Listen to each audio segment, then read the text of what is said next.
Fight Club Special Edition. We should do this again sometime. Available to own June 6, 2000 on DVD. So, back in 2024, I did a little challenge where I tried to watch a new movie every day of the year, and surprisingly, I didn't miss a day.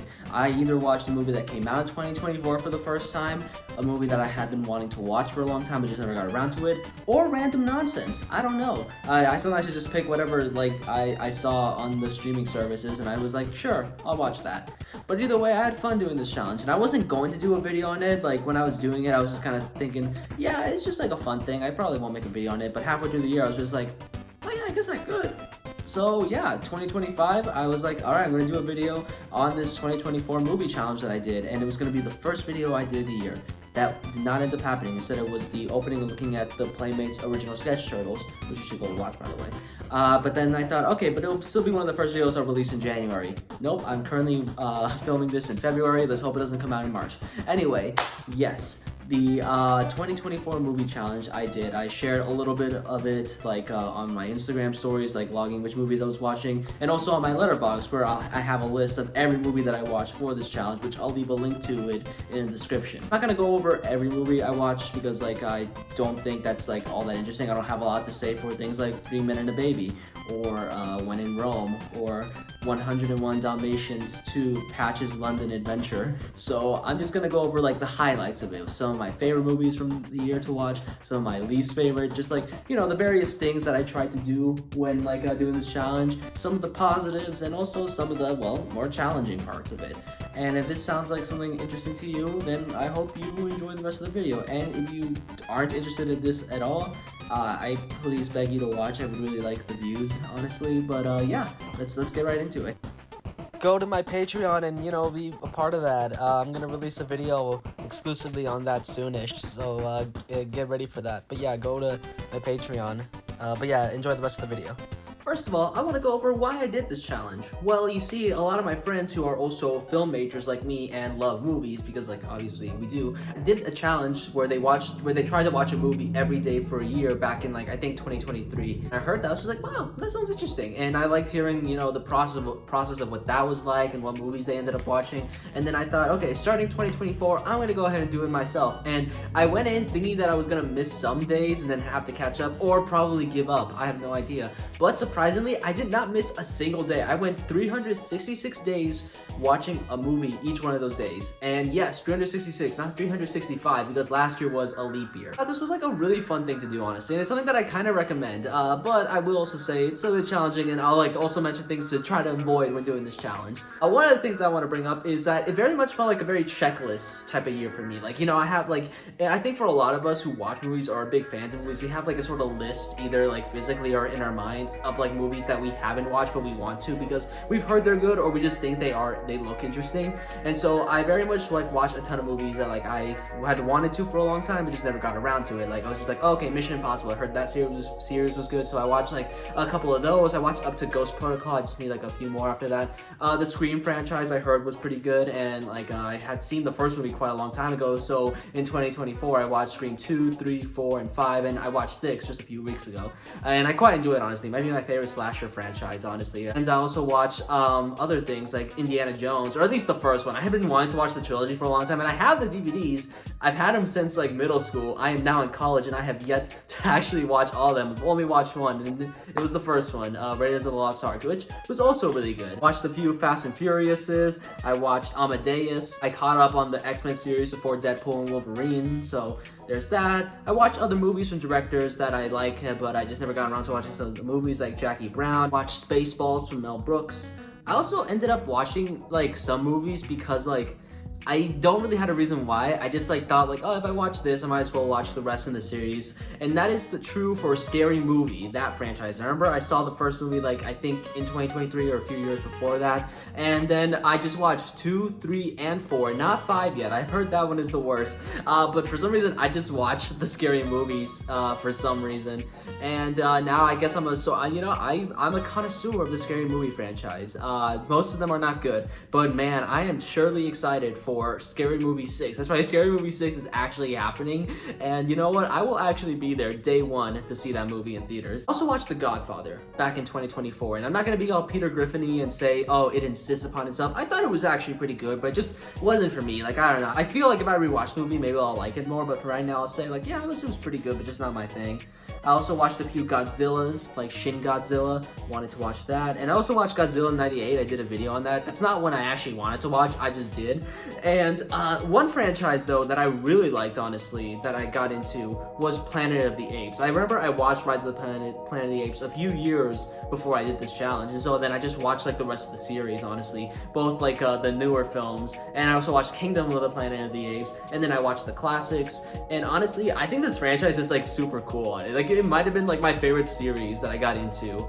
Either this or Scream for movies that I watched in 2024. Like, I'm a big Planet of the Apes fan now. Like, I love these movies. Like, I could honestly do a video on how much I like these films. The only one I have yet to watch is the Tim Burton one, because I heard that one was bad, but I'll probably get around to it sometime. Maybe I'll even do a video on it, depending on how I feel after I watch it. And I also watched quite a few of those like direct-to-DVD DC animated films. Like, I remember I was into those back in like middle school when I was like getting really into superheroes, and like I watched things like Batman Under the Red Hood, or other movies I can't remember off the top of my head, but like this time around I watched a bunch of them because like they were actually surprisingly just pretty short. And I was just, and some days when I just needed something to watch, I'm like, yeah, sure, I'll throw that on there. So I watched things like Superman Unbound, All-Star Superman, that kind of stuff. And I also watched Green Lantern First Flight, I believe is what it was called, which I thought was really good, honestly. That might have been my favorite, I think, from the ones that I watched. Perfect Blue, I watched that as well. I'm just going through movies that I've seen, but like I wanted to see Perfect Blue for a long time, so I did. And I also watched Nutty Professor 2, Meet the Clumps. It's actually just called Nutty Professor 2 The Clumps, but I always say Meet the Clumps for some reason. But anyway, yeah, so, you know, I'd say I watched some pretty darn good movies overall. Back to something I was saying before, there were oftentimes days where I just watched things because they were short, because it was like, I was just like, oh yeah, I haven't missed a day so far, why start now? And honestly, some part of me kinda liked this mentality of just picking stuff because, you know, it was short, because like, in some cases, it actually led me to watching things I normally wouldn't have watched before, like the kind of movies you would see on streaming services and you would just skip because you're looking for something else, and like, I haven't heard of that, but then I did watch them and I ended up quite liking them, honestly. Like Celeste and Jesse Forever, a movie starring Rashida Jones and Andy Samberg. I didn't think it was an incredible film, but I actually quite enjoyed it, and I think there were a lot of good moments in that. I watched Look Back, which was when that came out on Prime Video, and honestly, that movie was amazing. That was like one of my favorite movies to come out in 2024. I watched Uptown Girls, which was like a big surprise for me, honestly, because I remember the day I watched Uptown Girls, starring Dakota Johnson and Brittany Murphy, I was just having a bad day overall. I had gotten the results back from a test that I did earlier, and I did not do well, and I was just feeling really bad, honestly. And then I thought, fine, let's just get a movie out of the way. And then I saw that, I was like, okay, this is short. It's like, what, an hour and 35 minutes, something like that. Let's put this on. And honestly, I got really into that, if I'm being honest. Like I really got into the relationship between Brittany Murphy and Dakota Johnson, like this, like, and then like, you know, when the emotional moments happened, I actually felt like I was gonna cry, not gonna lie. I don't know if it was just because I was just having a not great day, and so then I just needed this film to like give me a distraction, and then like that made me more emotional to it. But like there were some good performances. I enjoyed the story. Uptown Girls was a good movie, I'm gonna admit it. And like I may or may not have cried in the end. I don't know if I were to rewatch it now, I'll still feel that way. I'll at least still like the performances, because Brittany Murphy and Dakota Johnson were great in that. But yeah, Uptown Girls, a very good movie, honestly. I quite enjoyed that one. And there were other movies that I watched because they were just short. Theater Camp, which I thought was pretty good. Let's see what else was there. Dope as well. I thought that was great. And like Dope was a movie that I've actually wanted to see for a while. But like you get what I mean. I watched some things because they were short, and sometimes it was good, but other times it just kind of meant that I watched like not good things. Like for example, the Scary Movie franchise, and then I also watched like Old School, which I did not like either. I also watched one of those terrible spoof movies called the Hungover Games. Actually, I was gonna say the Hangover. I think it's the Hungover Games. Either way, I did not like it. It was really bad, honestly. Like, I always heard things about like that era of like spoof movies. Like, oh man, they're so bad. All they do is reference things and don't make any clever jokes out of them and have like disgusting jokes, and you know. And then I was just like, okay, but it's like an hour and 20 minutes or something. How bad could it be? It's honestly one of my least favorite movies of all time now. It was that bad, honestly. The Hungover Games was terrible. I wish that like I had really just like done what some of my friends did when they missed a day and just like watch a second movie the next day. And maybe if I had done that, I could have prioritized watching more movies that I really did want to see rather than just whatever shows up first on the algorithm of like a streaming service and look short. Like, you know, I kind of wish I did that. But at the same time, some part of me thinks it's like kind of funny that one day I'll watch things like Submarine, a movie that I heard good stuff from Ellis Mark when he did a video on that, and another one of my friends was recommending it. And then the next day I watched superhero movie. If there is one like genre of film that I grew more appreciation for because of this of this challenge, it would probably be rom-coms. I got super into rom-coms in this challenge, if I'm being honest. Like, some of them like I watched because hey, they look short, just gonna give it a watch, and I ended up quite liking some of them. Some of them else I did not like When in Rome. I'm not a big fan of that one, if I'm being honest. That one was pretty bad. Other ones that I watched include things like, I'm just looking at my list here, 10 Things I Hate About You, which I thought was pretty darn good actually. No Hard Feelings, which I guess can count as a rom-com. Spoiler alert, they don't get together at the end, but you know, I think it still counts. Plus One I thought was pretty good too. 13 Going on 30 I liked. 27 Dresses I quite enjoyed as well. Getting Sarah Marshall, I think that counts, and I thought that was pretty good too. Overall, I would say like for a long time the internet during the 2010s when I was like growing like my interest in films, I had heard that rom-coms were considered bad. Like, oh man, who likes rom-coms? They're chick flicks, that kind of talk. And I just kind of went like, all right, I guess I won't check them out. But as I've gotten older, I've gotten to realize I do think a lot of what the 2010s were hating on really did not deserve the hate that they got, and that includes rom-coms, honestly, because like now people are excited that rom-coms are returning to cinema. Like, we're getting more of those in theaters and they're releasing more often. And honestly, this during this challenge, while I watch more of them, even though I didn't enjoy every one of them, I got to see what good rom-coms were, and I like rom-coms now. So whenever I see one on a streaming service or one promoted for like a movie theater, I'm like, okay, maybe I'll check that out. And there are some that I quite like, and like yeah. So if I had to say which genre of film I got the most appreciation for, I think it's rom-coms, because I realized, man, they don't deserve the hate. Rom-coms are good. Something that I do wish I got more into this year, for this challenge, I mean, back in 2024, was more animation. If I'm being honest, I just didn't really delve that much more into animated movies that I hadn't seen before. Like, there's definitely a good amount of there that I hadn't seen before that I'm happy that I did finally watch, like Persepolis. Of course, I watched some of the new animated films that came out in 2024, like The Wild Robot, Flow, and Transformers 1. Like, I saw like new animated films that came out in 2024, and like I said earlier, I watched like quite a few of the direct to DVD, that's what I meant to say, DC animated films, and I enjoyed some of them. I also remember one day I was just watching Quintessential Quintuplets because that came on Netflix, and then after I watched like the whole show in like the span of like 2 days, I guess, I think I watched season 1 one day and season 2 the next day. I was just like, oh wait, I need to get a movie in for the second day. And then I saw there was the Quintessential Quintuplets movie, so I was just like, okay, I'll watch that. Then I did. And yeah, I thought that was okay. I think that was a pretty good movie. I am a little sad that my favorite girl out of the 5 did not get chosen at the end, but you know, I'm still happy with the choice the main guy made.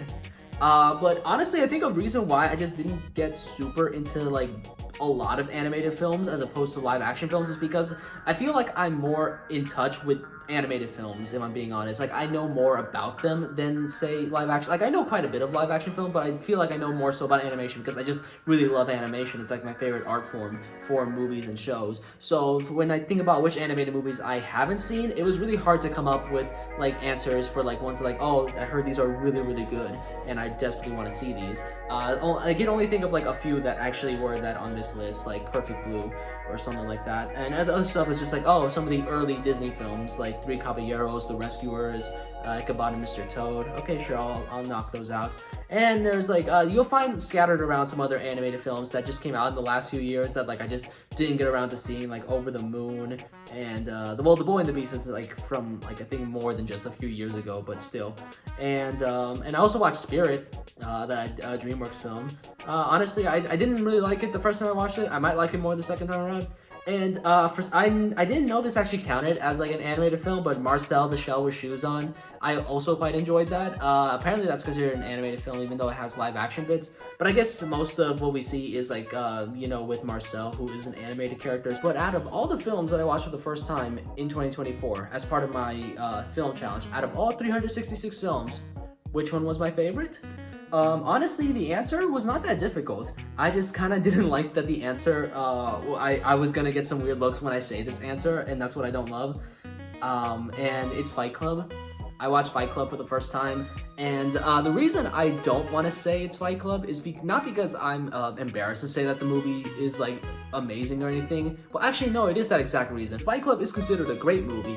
The problem is that like a lot of the people who say they like Fight Club, especially online, are the kind of people who like, you know, don't entirely, they didn't really get in their head what Fight Club was trying to say. It's like sometimes seen in that same like meme way, like film bro way, like, oh man, Fight Club is great and so is like American Psycho and Scott Pilgrim vs. the World, where they like think that the main character is cool without realizing that, you know, you don't want to be like the main character. Like the whole point of the film is saying, no, these are bad people. You should not want to do what they want to do.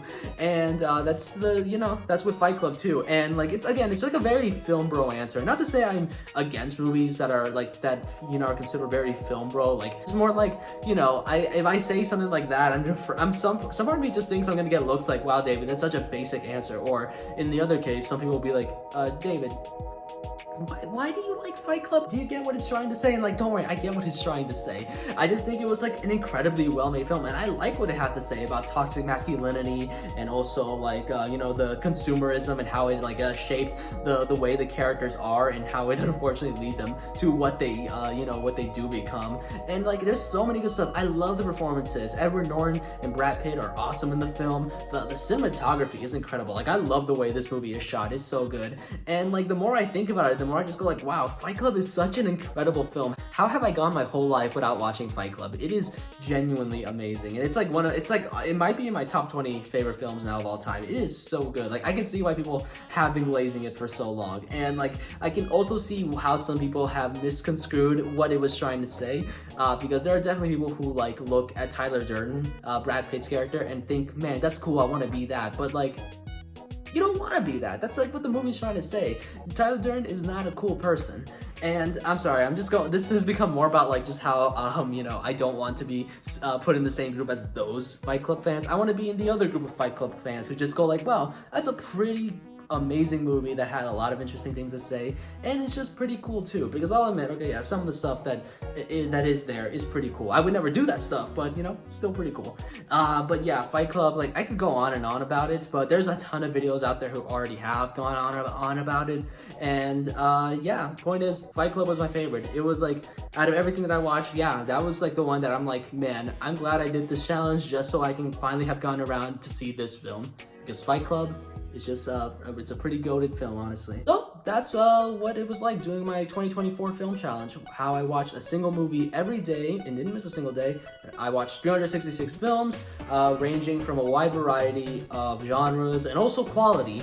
Overall, I would say I think I unfortunately may have watched a few too many bad movies than I did good movies. I do purposely go out of my way to watch bad movies sometimes, because I don't know, I just think it's like funny, or because I think I do learn from bad movies, you know. But I watched a lot of good stuff too. I loved Fight Club, like I said before. I also watched The Matrix, which I thought was also amazing. Watched some more Christopher Nolan films like Interstellar and Inception, which I thought were also good, and I definitely want to rewatch those.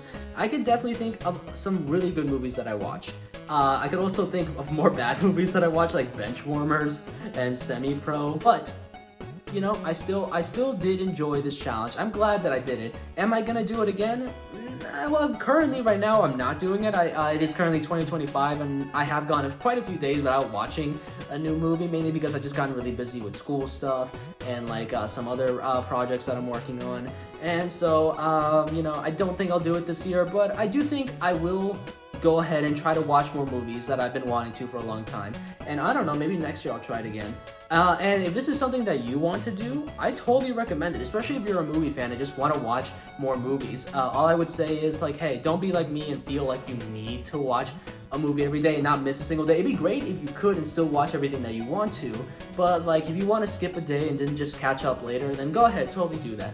And also maybe make like a physical list of everything that you want to see, because I did not do that. I just kind of went off my memory. Probably should have made an actual physical checklist. But if you want to see every film that I watched with this challenge, I'll leave a link to my Letterboxd list in the description below. Yeah, you know, let me know in the comments if this is something that you want to do. But yeah, hope you guys are excited for more videos in 2025, and hopefully I actually find a better way to end videos this year.